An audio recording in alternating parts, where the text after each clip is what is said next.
episódio. Eu sou a Nanda. E eu sou a Bruna, e hoje estamos com um episódio super especial. Na verdade, a gente é muito suspeito em falar sobre esse assunto. Afinal de contas, somos controllers raízes. E obviamente que dentro da nossa programação a gente precisava trazer aqui também uma controller. Afinal de contas, né, de controllers para controller, a gente se entende nessa vida, né? Então hoje nós estamos contando aqui com a Marcela que veio de São Paulo para participar do nosso podcast e contar um pouquinho da história dela na controladoria. Marcela, muitíssimo obrigada. Estamos imensamente felizes de te conhecer pessoalmente e de te ter aqui no nosso podcast. Obrigada. Imagina, eu que agradeço. Estou muito feliz de estar aqui com vocês. É uma honra.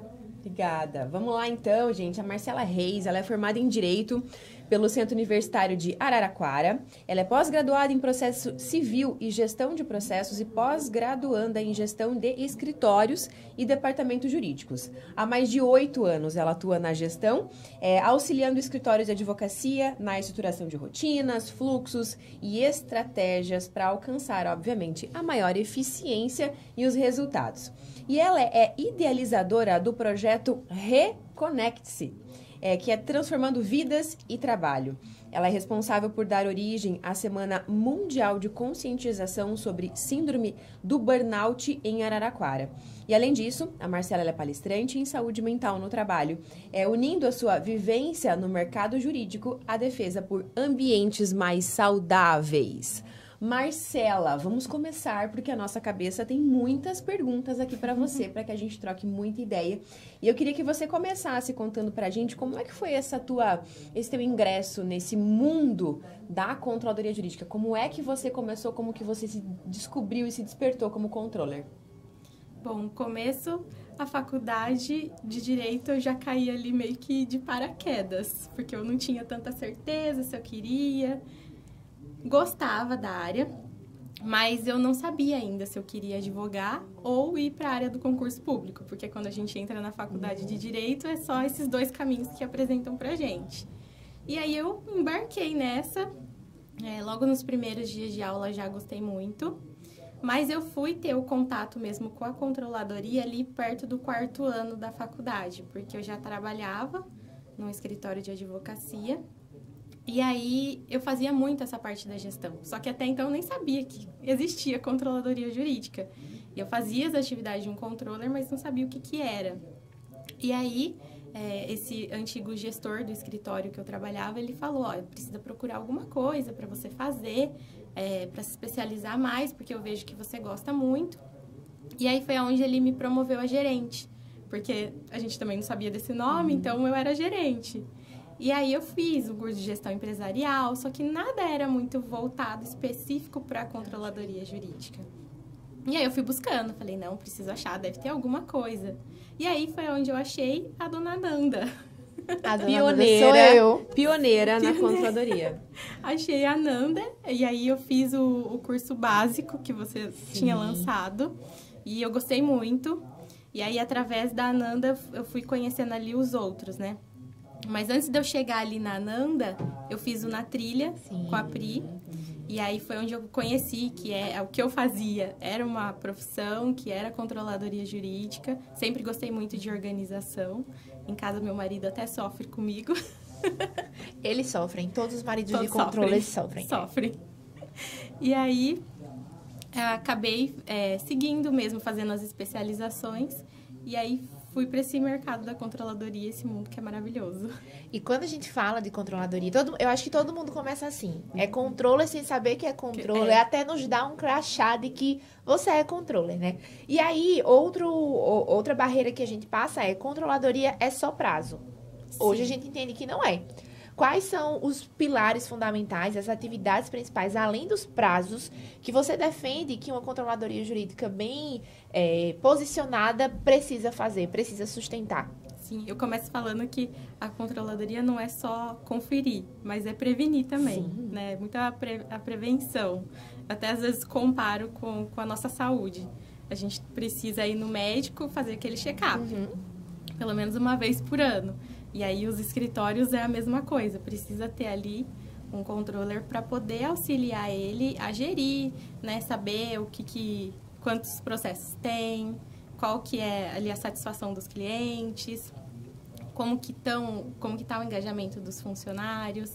Então, eu acho que vai englobando um monte de temas, não só os prazos, né? Mas saber cuidar para que a gente também não perca prazo, não perca cliente, não perca funcionário. Ele vai muito mais do que isso, vai. Né? Óbvio, quando a gente começa neste mundo de controladoria, a principal atividade, que é o operacional, é o lançamento de prazo. Sim. E muita gente fica restrito nessa parte operacional. Então, quando tudo, né, as pessoas dizem, então, porque eu fico com medo de ir para a controladoria, me jogar efetivamente, né, me desenvolver nessa área, porque eu não vou conseguir crescer. E eu acho que aí entra uma quebra de paradigma que a gente faz todos os dias com as pessoas que querem se desenvolver. Então, o primeiro ponto que a gente diz é, se você continuar no operacional, obviamente que você não vai conseguir se desenvolver. Mas dentro de uma estrutura de controladoria, nós temos aí um assistente, nós temos um auxiliar, nós temos o controller. Então, nós conseguimos dar um upgrade, como a gente diz, né? Sair do operacional e ir para esta parte estratégica, né? Sim. Hoje, Marcela, você faz muito mais do que um operacional dentro do escritório. Hoje você tem já uma análise 360, uma análise abrangente da gestão como um todo e não só do seu setor de controladoria.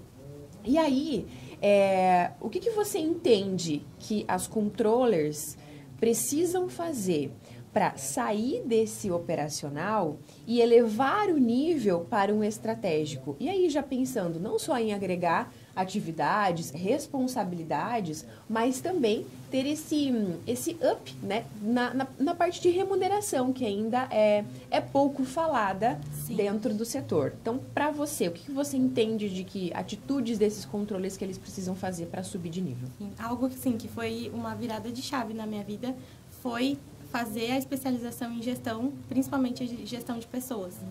Porque a gente trabalha com pessoas e a gente precisa entender delas.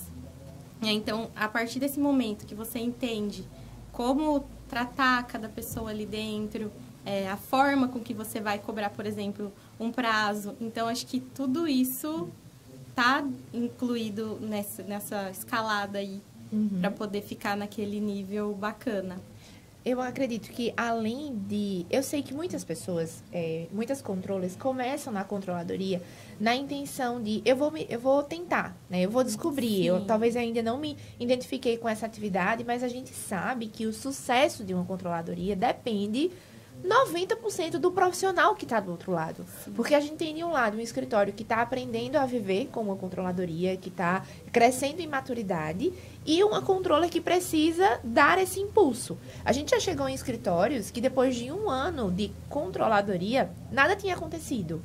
Fora abrir o sistema e lançar uma tarefa e mal é mal cobrar a tarefa atrasada. E aí, uma substituição em 3 meses. A controller chegou arrasando no escritório, porque é do profissional. Então, acho que, primeiro de tudo, é essa identificação. Você realmente é controller? É a nossa característica, é a nossa personalidade. Todo mundo sempre foi controller até nos dar esse nome, né? Então, primeiro, eu acredito que ser controller, mais a proatividade, né?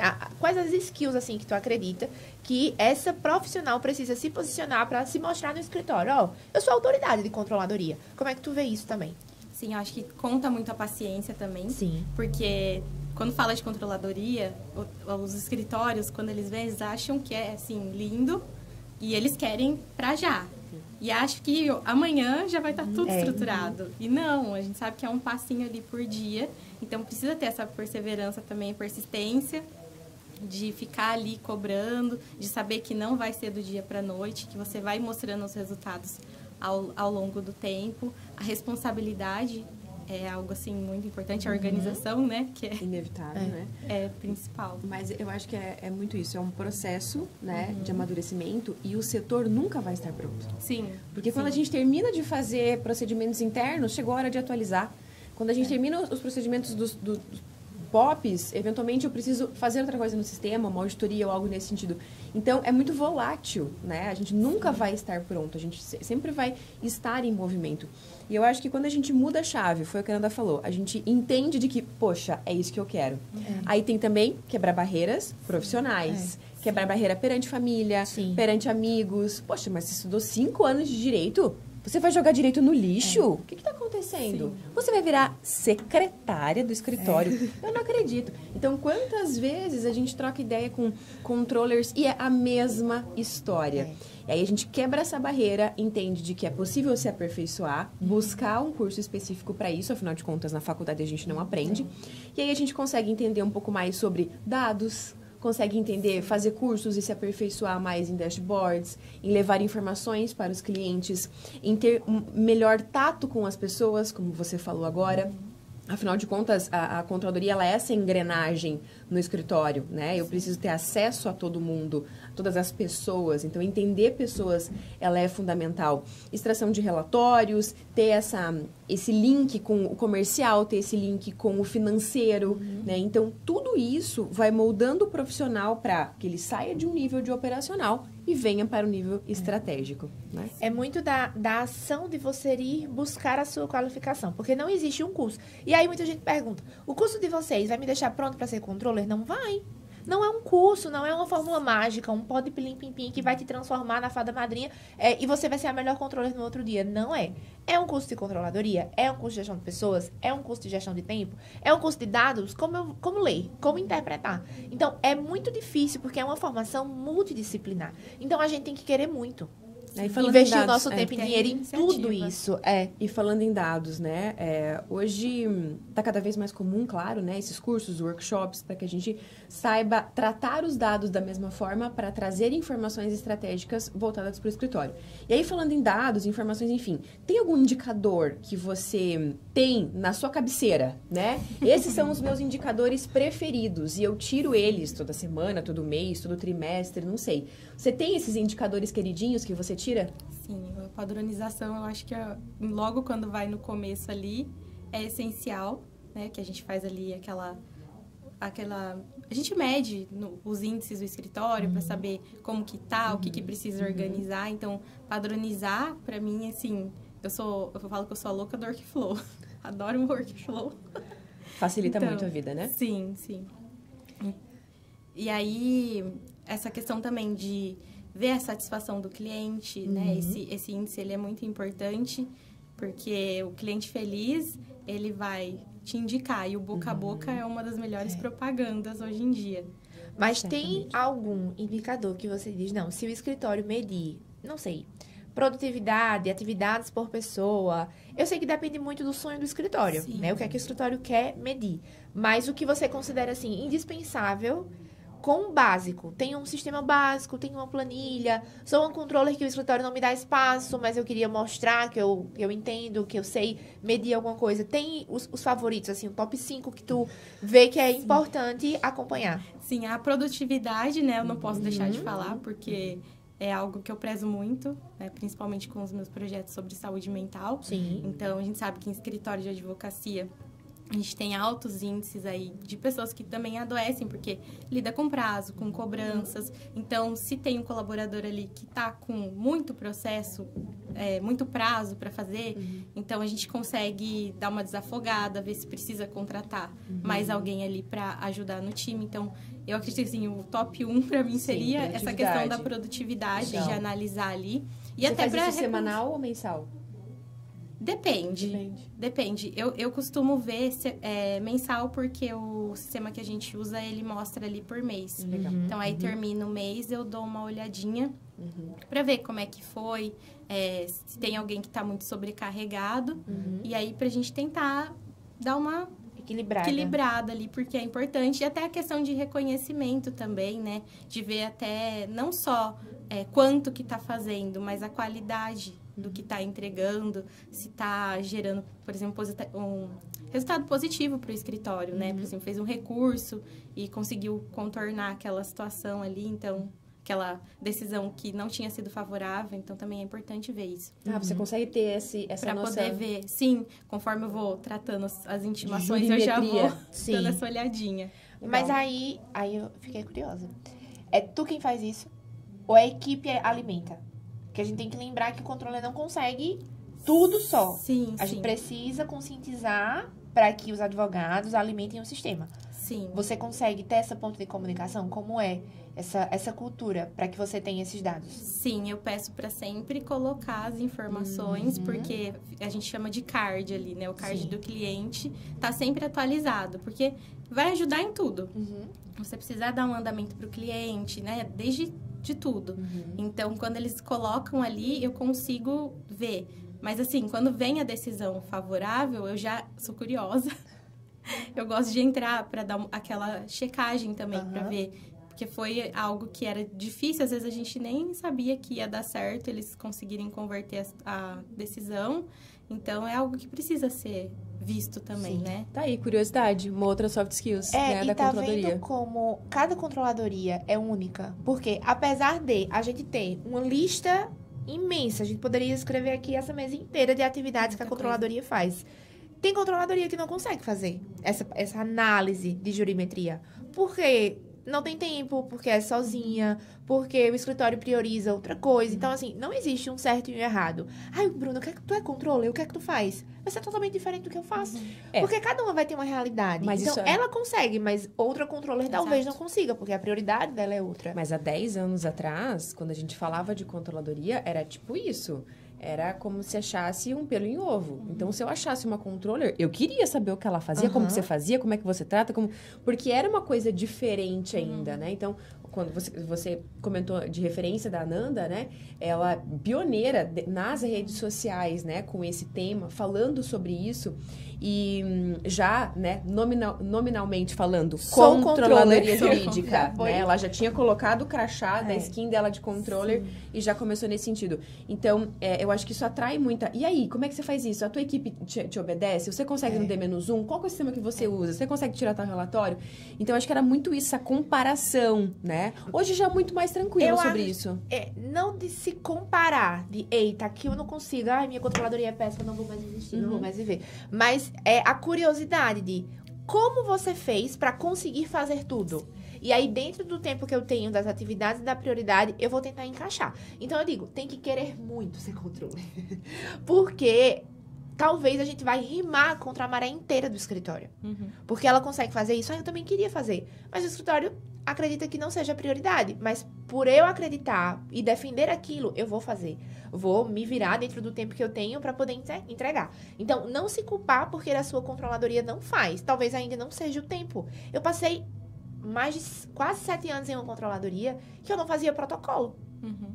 Porque não era o tempo de integrar o protocolo lá. Isso ainda ficava com os advogados. E tem controladoria de uma pessoa que faz protocolo no escritório inteiro. E a minha era de 3. Então, né, são realidades, são prioridades diferentes. Mas é muito isso. Quando a gente encontra um controle, Marcela, como é que tu faz isso? Conta aqui pra mim. Abre a tua caixa secreta. Conta o segredo. Como é que tu consegue dar conta de tudo?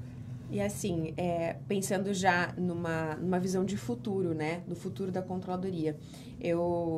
A gente começou a identificar, né? Há 10 anos atrás eu comecei a identificar o que era controladoria. E era muito diferente. Então, 10 anos depois, a gente já sente um avanço muito grande de setor. Sistemas, inteligência artificial, principalmente, né? Não só para os advogados, mas também para a controladoria. Uma análise muito mais aprimorada de dados. E se você fosse olhar, né? A Marcela, daqui 5 anos, se projeta daqui 5 anos... quais seriam as tendências que você acha de que a Marcela já vai estar utilizando daqui 5 anos na controladoria? Eu acho que vai ter uma inteligência artificial aí que vai conseguir ajudar muito mais a gente, que nem esse sonho dos escritórios que querem ter tudo, que fica se comparando com o outro, que quer que o controller tenha. Eu acredito que muitos vão conseguir alguma coisa nesse sentido ali, de extração de relatórios, né, bem... aquele olhar mais para o negócio mesmo, de o que precisa mexer para expandir com mais certeza. Eu acredito que a inteligência artificial, ela vem com tudo. Hoje eu tenho amigos que usam a inteligência artificial até para tratar publicação. Hoje os sistemas, né? Já tem alguns sistemas, eles já indicam, a controladoria. Ele já indica ali qual que é até o prazo, a contagem, tudo. Então... a gente vê lá na frente, vai estar fazendo tudo sozinho. Claro, não substituindo a gente. Eu ia perguntar, tu acha que daqui a 5 anos a controladoria vai ser engolida pela IA e vai ter um robô que faça tudo por vocês? Não, acredito que não. Vai vir para auxiliar. Até porque eles não conseguem... Eles têm, claro, uma inteligência, mas ele não tem tanto a visão humana que a gente pode ter.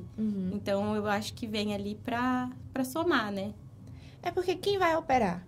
Quem vai fazer a pergunta? Sim. Quem vai dar o comando? Exato. Apesar de, hoje, a gente ter essa facilidade de perguntar a IA. Como eu tenho que falar com você? Né? A gente tem que entender. Como é que eu tenho que fazer a pergunta? Ela vai nos orientar. Mas, e aí vai surgir novas carreiras. De, talvez, um engenheiro de prompt de controladoria. Para ajudar a analisar os dados, a ler, a interpretar com aqueles comandos. Então, sempre vai ter alguém do outro lado. E sabe o que eu fico pensando? A gente se projeta daqui 5 anos dentro da controladoria. Maravilha, eu vou ter minha IA, eu vou ter o meu sistema rodando top, extração de relatórios muito mais fáceis e tudo mais. Mas nós não somos uma ilha, é o que nós sempre falamos aqui.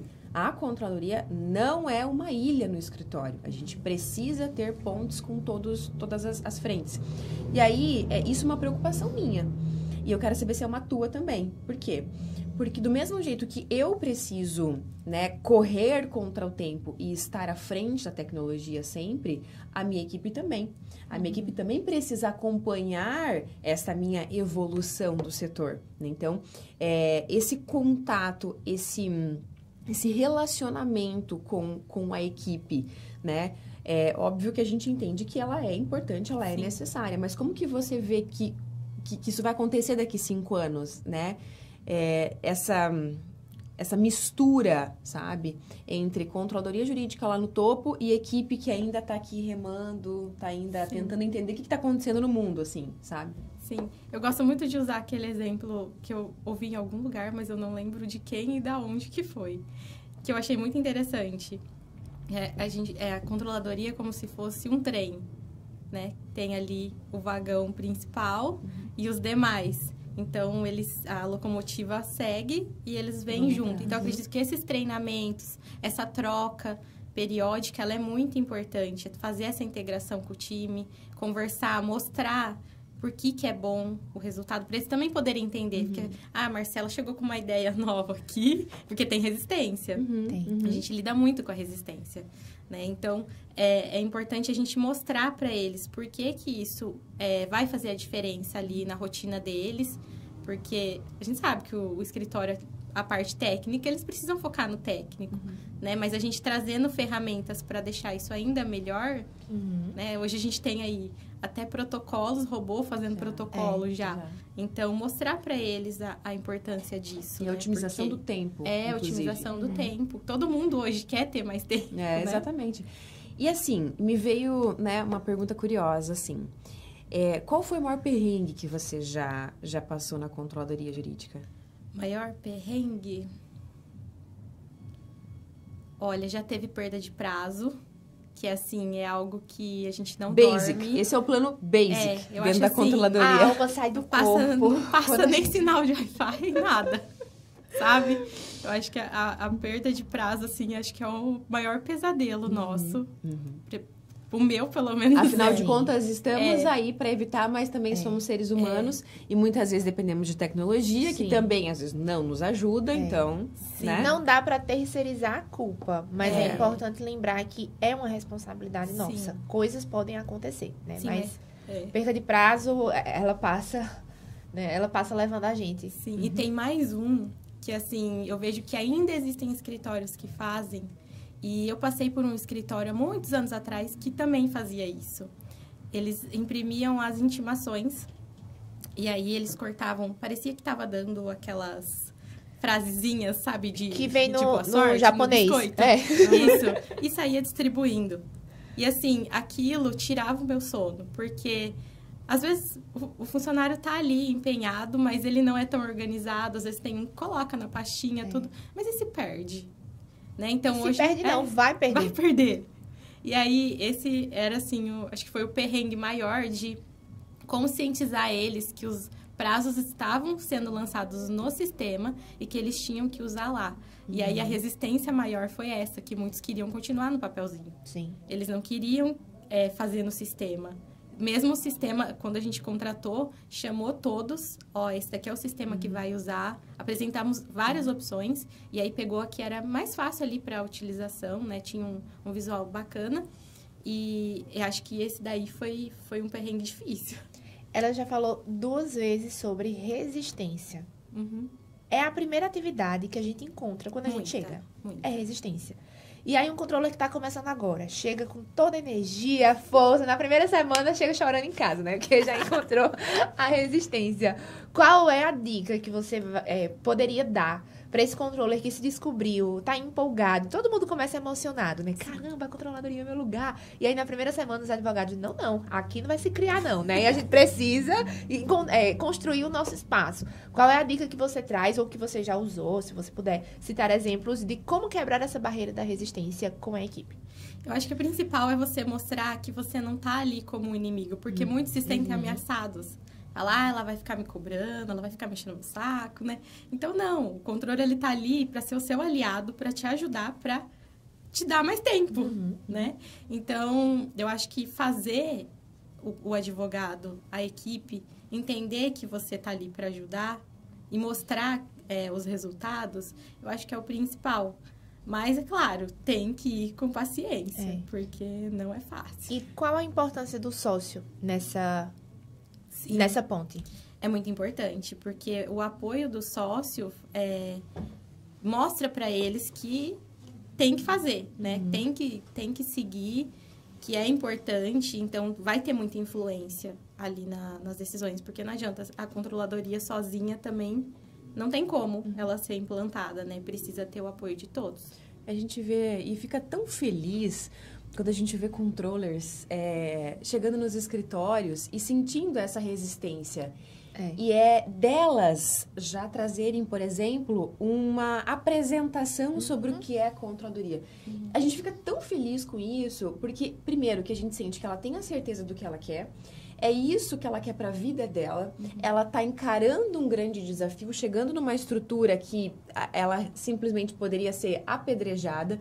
Então, ela mesmo já vem tratar essa resistência da equipe, já prepara o material no intuito de, poxa, pessoal, eu tô aqui porque eu não sou seu inimigo, eu tô aqui para ajudar vocês. Olha o que eu posso tirar de vocês. Isso. Aí as pessoas começam a olhar e falar, caramba, então eu não vou ter mais trabalho, eu vou ter menos trabalho, muito mais organização, muito mais segurança jurídica para o escritório, muito mais qualidade, enfim. Então, esse fato de você, quando chega em um ambiente que existe essa resistência, ou que não existe controladoria, né? Eu acho que você ter essa consciência de que, olha, eu preciso fazer a minha parte. Eu preciso também chegar aqui e explicar por que é que eu vim, né? Essa transparência e essa clareza. Eu já vi controles chegando no escritório e fazendo 1 a 1 para te conhecer. O que é que você acredita que tá de errado, que precisa ser ajustado, que eu, como controladoria, poderia te ajudar, né? Fazendo um formulário anônimo ali, fazendo uma pesquisa, fazendo um levantamento, para entender como eu, enquanto controladoria, que estou aqui para auxiliar. Porque eu digo, o cliente da controladoria são os advogados. O cliente do advogado é o cliente final, que fez o contrato, que paga lá no escritório, tudo bem. Mas o da gente, a nossa vida é facilitar a vida deles. Então, todo dia a gente tem que levantar e dizer, qual o problema eu poderia solucionar hoje? Aí, o meu conceito, né? Eu tenho que registrar esse conceito. O grupo de controllers é um bando de doido atrás de problema. Sim. Esse é o nosso conceito. Esse é o nome do dicionário. Todo dia, não tá no dicionário, eu vou colocar. Todo dia a gente acorda pra ir buscar e resolver um problema. Por isso que tem que querer, né, pra quebrar essas barreiras. Então, a gente já viu a apresentação, a gente já ajudou controllers a fazerem essa apresentação do que porque eu estou aqui. Inclusive, dentro desse 1 a 1, eles descobrem a questão da usabilidade do sistema. Né? Porque, poxa, às vezes o escritório tá utilizando um sistema que a equipe odeia. Que não conseguiram se encaixar. Então, dentro deste diagnóstico inicial, ela consegue entender. Entendi. Não vai pra frente porque as pessoas não usam o sistema. Mas não usam por quê? Ou porque não tiveram treinamento. E aí ela vem e busca um treinamento pra equipe. Ou o sistema é muito ruim, é muito defasado, é muito não sei o quê. Ela vai em busca de um outro sistema. Porque, afinal de contas, controller e sistema são best friend forever. Então, a gente precisa se utilizar dele pra gente poder trabalhar. Nossa maior ferramenta de trabalho. Então, inclusive dentro destes desses diagnóstico inicial, eles fazem isso. Mas, Marcela, antes da gente encerrar, eu queria que você contasse um pouquinho pra gente sobre o teu projeto.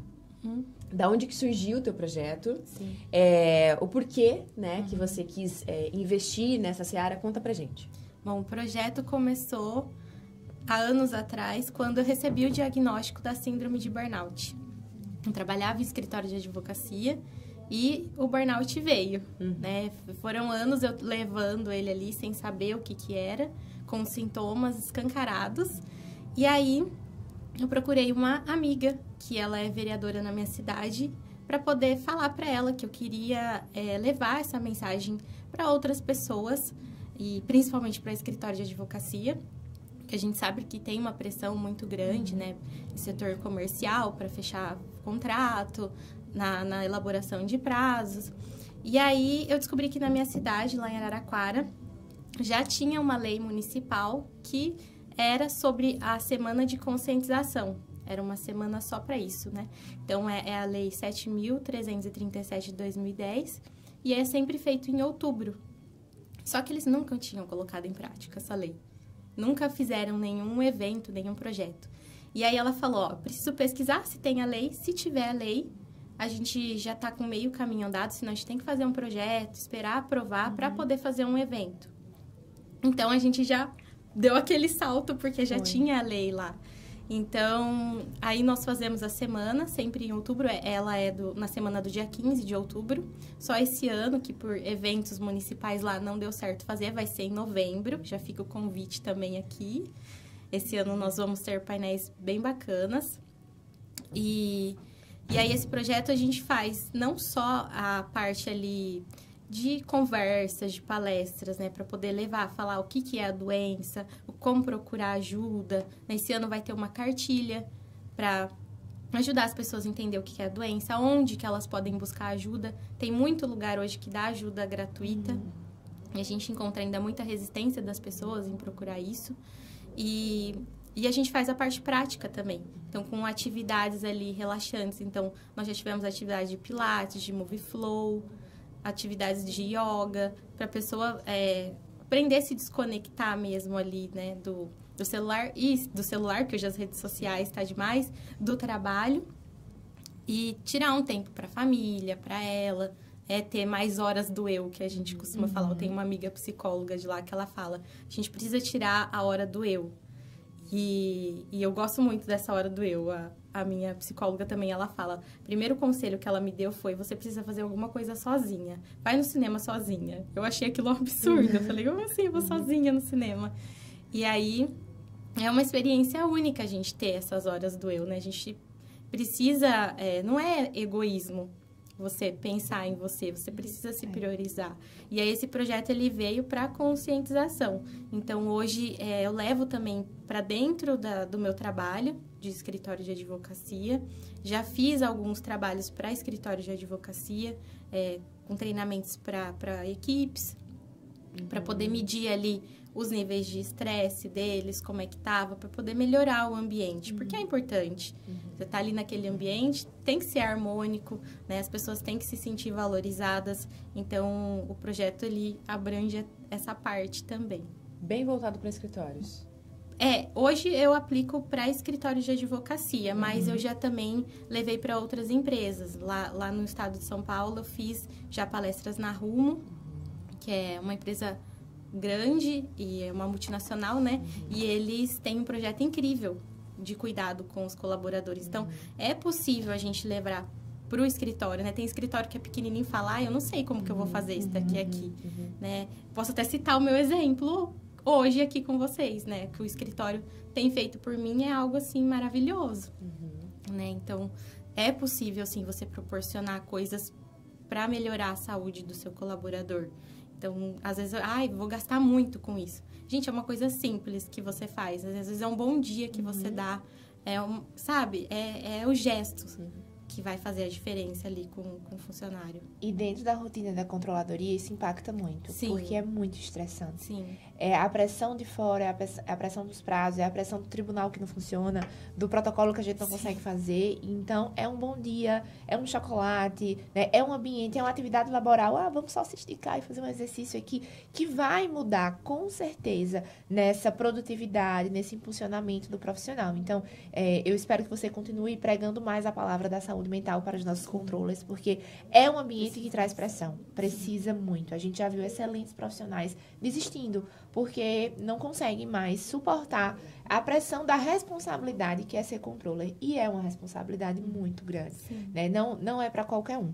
Então, a gente precisa se colocar nesse posicionamento de eu sou um profissional, eu sou uma autoridade e eu sei até onde eu posso ir. Eu preciso colocar também os meus limites, né? Assim, do que eu não abro mão. Tem os meus momentos do eu. Então, tudo bem, esse protocolo vai ficar para amanhã. Porque agora eu preciso ter o meu momento do eu. Então, cada um vai encontrar esse seu momento dentro da sua rotina. Esse equilíbrio, né? E foi até importante você falar sobre isso, porque quando eu recebi o meu diagnóstico, eu não queria mais ser controller. Eu queria desistir. Eu falei, não, eu vou mudar de área. Eu já estava vendo outras áreas para eu migrar, porque eu não queria. Tanto que, durante ali o tratamento, eu fui trabalhar numa faculdade. Fui trabalhar na faculdade e fiquei ali na faculdade, mas eu gostava tanto da controladoria que eu recebi o convite, né, de uma amiga advogada para trabalhar no escritório dela. E aí eu fui porque eu já conhecia, assim, o escritório, sabiam que eram pessoas ótimas. E assim, eu consegui voltar. E aí, quando a gente tá com o burnout, a gente acha que a gente não é suficiente, né? A gente desacredita do nosso potencial. E aí foi aonde eu voltei a acreditar no meu valor, que eu era uma boa profissional. Então, é importante a gente cuidar e persistir, não desistir. Mas é uma pausa estratégica. Foi uma você pausa voltar estratégica. ainda melhor, né? Para voltar ainda melhor. Sim. E a gente nunca desacreditou no teu potencial. A gente sempre soube do teu potencial. Tanto é que quando surgiu, né, a oportunidade, a gente falou, não, é dela, porque não tem como, né? Então, por isso que a gente sempre lembrou com muito carinho, assim, de toda a tua trajetória, tudo que você passou e do teu potencial, inclusive, Eu viu? agradeço, fico muito feliz. Marcela, a gente não tem nem palavras para agradecer pela sua disponibilidade, por estar aqui, por contar um pouquinho da sua história, sua experiência de vida pessoal e profissional, inclusive, né? Parabéns pelo projeto. Eu acho que a gente, como ser humano, a gente se sente muito mais feliz, né? Ao fazer o bem ao próximo, a ajudar de alguma forma outras pessoas. Então, às vezes, não é nem as outras pessoas que recebem esse carinho, esse afeto, esse cuidado que são beneficiadas, mas a gente também. Sim. Então, você certamente é uma profissional, uma pessoa, né? Muito abençoada por fazer este projeto, né? Por levar vozes, às vezes, a muitas pessoas que não têm esta coragem, eventualmente, de buscar ajuda, de buscar algo para se socorrer, né? Aquele respiro final. Então, parabéns pelo seu trabalho. Eu que muito agradeço, feliz, uma honra estar aqui com vocês. Fico até emocionada, porque são duas pessoas que eu admiro muito. São minhas musas da controladoria. Nós temos aqui a Taylor Swift, que é mais nova, e a Madonna. Sim. Porque senão, né, é verdade, né? Mas muito obrigada. A gente espera muito continuar acompanhando o seu sucesso, porque a gente vê que existe um grande potencial. E onde é que as pessoas podem te encontrar? No Instagram, no LinkedIn, para acompanhar um pouco do seu trabalho? No LinkedIn, está lá como Marcela Reis Gestão. E inclusive, você posta notícias semanais, assim. Sim, sim. Eu acho ótimo isso, né? Sigam a Marcela no LinkedIn. É o que aconteceu no mundo da controladoria. Eu adoro esse quadro. Só as fofocas, né? Porque eu gostava muito do jornalismo. Queria fazer jornalismo, inclusive. Aí uniu tudo. Aí eu já falei, já que vamos fazer de notícia, de fofoca. Muito bom. Eu adoro, eu adoro. Foi muito bom. E no Instagram? No Instagram está como Marcela Reis G. Tá, então vamos Perfeito, todos já sigam a Marcela. Seguir Marcela lá. Pessoal, muitíssimo obrigada por terem nos acompanhado até aqui. Um grande abraço e até a próxima.